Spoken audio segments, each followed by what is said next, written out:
baaxul ku ko def ñu wax ko nag. mu ngi noonu la situation nationale ci réew bu Sénégal Bougane Gueye Dany bind na ci moom njiitalu ko gëm sa bopp daanaka dafa daal di mel ni kuy clash Ousmane Sonko ak Bassirou Diomaye Faye yéen i kaay Vox Populi loolu la ñu wax. Fatou Ndiaye nee na jamono ji nga xamante ni comme bu Sénégal mu ngay agoniser jamono jooju la ñu gis njiitu réew bu Sénégal Bassirou Diomaye Faye di créer parti politique am jamono jooju la ñu gis président de l'Assemblée nationale Ousmane Sonko di jaay ay carte membre am nee na daa mel ni dañoo fàtte askan wi. waaw opposition nag fi mu toll nii quand on s'oppose au président de la République parce que Pastef est dans l'opposition il n'est plus dans le pouvoir.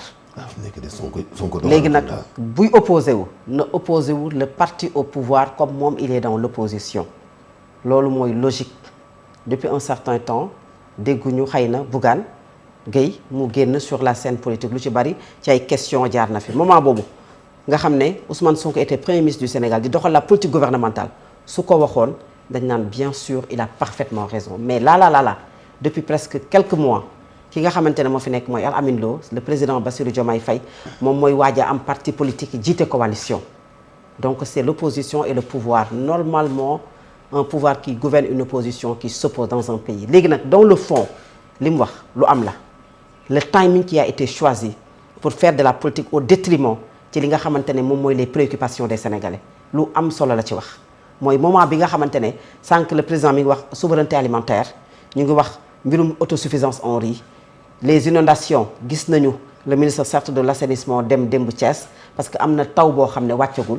Touba xëy na ña ngay nelaw mais am na ci ñu yandoorul parce que bu tawee taw bu metti rek na muy mel parce que là y a déjà la nga xam ne moom mooy pata ndox yi ci ay taw yu ndawaan yoo xam ne def na ko fa mais d'autres également secteurs on a parlé ici de la santé on a parlé ici de la pêche wax nañu fi ay points yu bari certes école tëj na mais dans presque 3 mois école tijjiwaat te il faut prendre les choses en amont pas en aval et malheureusement loolu mooy sunu jafe-jafe homme politique yi ak sunu gouvernants yi dañuy bàyyi ba mu ne këtt mu ne jot nañu bëgg koo faj te loolu mënul nekk là il a parfaitement raison Anta Babacar Ngom quand elle plutôt sillonne la capitale kenn du ne ko lan moo tax mu dem Papa Djibril Fall su demoon tey fa nga xam ne fa la dëkk jóge fa aw Ndar am Kaolack kenn du ne ko lan moo tax nga def ko mais quand on est président de la République ñuy gérer la destinée de presque plus de 18 millions de Sénégalais ñëpp daanaka am yaakaar ci yow di xaar ay solo yu maanaam yu bari ñu jóge ci jafe-jafe ci ay koom nit ñi fi ñu lay xaaree dëggantaan mooy nga ñëw sëgg ci li nga xamante ne moom mooy seeni ay yitte kenn mënul tere un homme politique tout le temps ma répété ko que mu def politique mais politique boobu waruñu koo jiital mu nekk une priorité mais aujourd'hui même journaux yi actualité la ñuy topp lan la ñuy def à la une des quotidiens tous les jours politique dem nañu fii diw adhéré na wax nañu lii diw def na lii ñu ngi créer lii ñu ngi def mouvement c'est comme si ñoom ci boppam quand ils ne font aucune activité politique ils n'existent pas léegi dañuy def tout pour def activité boo xamante ne moom mooy tax ñoom ñu mën a exister pour que ñu leen di tudd pour que ñu occuper l'espace public occuper les médias occuper même l'actualité mais li fës nit ñi di ko waxtaane nit ñi dañuy fàtte boo moytu li nga xam ne mooy priorité yi parce que yow en premier lieu li nga xam ne yaa war a taxaw ci soxlay sénégalais yi mais soo ko fësalul soo ko waxtaanewul xoolal tey bi ñu waxee ci agriculture ak autosuffisance mais Sud Quotidien ñëw na ci beneen quotidien ñëw na ci bu la ci quotidien yëpp ñëwul au moins ñett dina la ci ñëwal les gens vont se dire mais kon nañu fàttaliku mbay mi diwaan bi président nee na lii mais su fekkee ne yow tous les jours on ne parle que politique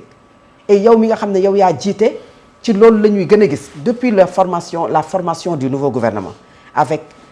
ki nga xamante ne moom mooy Al Amin Lo def nañ ci un papier de réflexion ak Mame Sokhna Dramé on a vu que l'économie ralentit c'est pas parce que amaana liggéeyul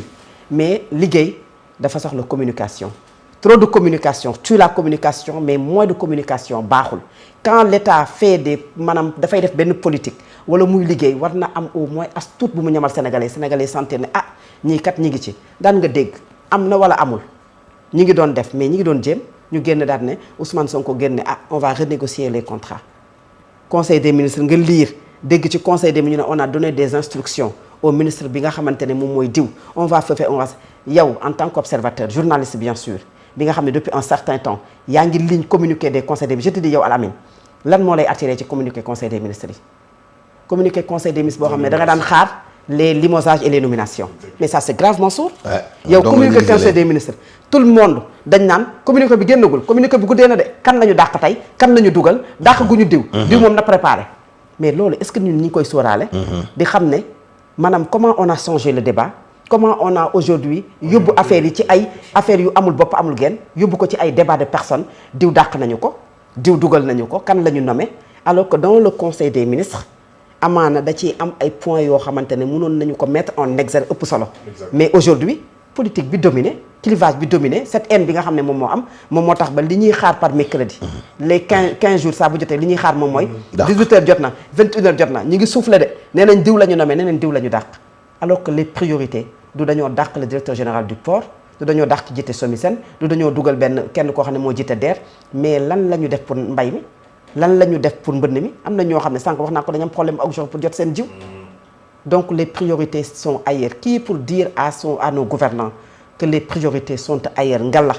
même bu ñuy def politique. ñu yërëm askanu Sénégal te jiital li nga xamante ne moom moo leen soxal. je pense que c'est peut-être Bougane Gueye parce que lui il en a parlé nee na jafe-jafe yi nekk na ci wàllum koom war nañu taxaw dëggantaan amal ab plan de relance économique même s'il a parlé encore une fois du président Bassirou Diomaye Faye bi nga xamante ne moom li mu tal mooy samp parti politique am itamit ba jàpp na ne majorité parlementaire bi li ñu tal ñoom ñooy Alhaji Mansour jaay seen i carte membre aujourd'hui la sortie de Bougane Gueye je pense que c'est une sortie boo xamante ne c'est venu à l'heure. non ñu wax na li mu war a wax. et def na li mu war a def comme en tant que opposant mais c'est-à-dire que li ma koy laaj mooy lan moo ci rôle Pastef bu Ousmane Sonko bi jaay carte parce que même moom tey Bougane dafa war a commencer jaay ay carte ñoom ñooy majorité parlementaire la. mais dafa assemblée nationale lan lay gouverner assemblée nationale lan lay gouverner amul lu muy gouverner tegul chantier tegul projet. yoonam nekkul ci autosuffisance alimentaire yoonam nekkul ci leneen jiitewul direction jiitewul leen assemblée ay député la yu ñu fal pour ñu voter loi ak di voter budget yi nga xam moom la ñuy doxee bi ñu ko voté ba nag budget bi nag ki mu nekk ci loxoom pour mu war a doxal kooku mooy doxal. alors man tey su ma ko doon xelal dama ko wax defal ko moi Pastef continuer samp say structure di jaay say carte dooleel sa parti parce que dëkk bi fi pëcc xol la parce que ki jiite réew mi partem bee ko ñor partem bi mu taxawalagul moo ko ñor. comme moo ko ñor nag yéen tam ci opposition bi dañu bëgg a am une opposition forte buy taxaw naan ko lii ak lii di wax ci agriculture di wax ci élevage ñu ngi jàllale waa secteur bâtiment tey lan moo la mën a expliquer que secteur bâtiment dafa am problème booy xool nii visiblement mënoo gëm ni secteur bâtiment dafa am problème parce que taax yi ñu ngi samp kon fan la problème bu nekk mooy même bu ñu gañee marché tey duñ ci génn parce que dañu leen ameel ay bor yu leen gouvernement ameel war leen ko fay seeni ay fournisseurs topp ci seen ginnaaw am ci ñoo xam ne dugal nañu leen kaso surtout ci nguuru Macky Sall et ba léegi am na ñoo xam ne décanté guñu seeni ay situation tey nan nga mën a gëmee ni secteur bâtiment dafay am problème Sénégal am na 4 cimenteries yi Sénégal ñaata usines yi dafa fer bëkk dem donc maa ngi fekk benn bu ñu ubbi ci booy dem Mbuur bu bees ba nee na ti Sénégal am na béton Sénégal am na ndox Sénégal am na sable diin